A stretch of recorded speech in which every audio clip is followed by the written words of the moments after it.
ರವರಿಗೊಂದು ಆ ದಿಂದ ಅಹಾವರೆಗೆ ಅಕ್ಷರ ನಮನ.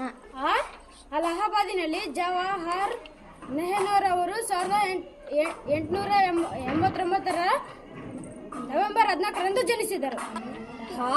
ಹಮಾನ್ ವ್ಯಕ್ತಿಯ ತಂದೆ ಮೋತಿಲಾಲ ನೆಹರು, ತಾಯಿ ಸ್ವರೂಪ ರಾಣಿ. ಇವರಿಗೆ ಮಕ್ಕಳೆಂದರೆ ಬಹಳ ಇಷ್ಟ. ಆದ್ದರಿಂದ 1954ರಂದು ನೆಹರೂರವರ ಜನ್ಮದಿನವಾದ ನವೆಂಬರ್ 14ನ್ನು ರಾಷ್ಟ್ರಾದ್ಯಂತ ಮಕ್ಕಳ ದಿನ ಎಂದು ಆಚರಿಸಲಾಗುತ್ತದೆ. ಈ ಶ್ರದ್ಧಾಭಾವನೆ ಹಾಗೂ ಮಕ್ಕಳ ಕುರಿತಾದ ಪ್ರೀತಿ ಅವರ ಜನ್ಮದಿನವನ್ನು ಆಚರಿಸಲು ಭಾರತೀಯರಿಗೆ ಪ್ರೇರಕವಾಗಿದೆ.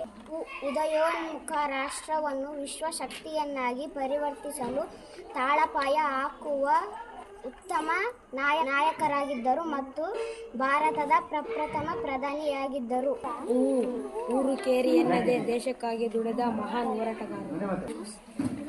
ಋತುಗಳು ಕಳೆದರೂ ಅವರ ಹೆಸರು ಶಾಶ್ವತವಾಗಿದ್ದು ಅಜರಾಮರವಾಗಿದೆ.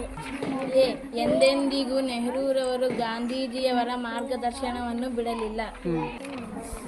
7 ಬೀಳುಗಳನ್ನು ಕಂಡರೂ ಅವರು ಅಚಲ ನಿರ್ಧಾರದಿಂದ ಯಶಸ್ಸನ್ನು ಸಾಧಿಸಿದರು. 5 ವರ್ಷಗಳ ಯೋಜನೆಯನ್ನು ಅವರು ಭಾರತದಲ್ಲಿ ಅಪೌಷ್ಟಿಕತೆಯಿಂದ ಮಕ್ಕಳನ್ನು ತಡೆಗಟ್ಟುವ ಉದ್ದೇಶದಿಂದ, ಉಚಿತ ಪ್ರಾಥಮಿಕ ಶಿಕ್ಷಣ ಹಾಗೂ ಹಾಲು ನೀಡುವ ಉದ್ದೇಶದಿಂದ ಜಾರಿಗೆ ತಂದರು.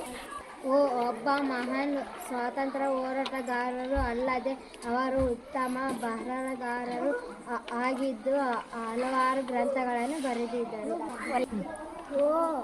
ಓಲೆಯನ್ನು ಅವರ ಮಗಳಾದ ಇಂದಿರಾಗೆ ಜೈಲಿನಲ್ಲಿದ್ದುಕೊಂಡೇ ಬರೆಯುತ್ತಿದ್ದರು. ಔದಾರ್ಯತೆಯ ರೀತಿಯಿಂದ ಸಮಸ್ಯೆಗಳನ್ನು ನಿವಾರಿಸುತ್ತಿದ್ದರು.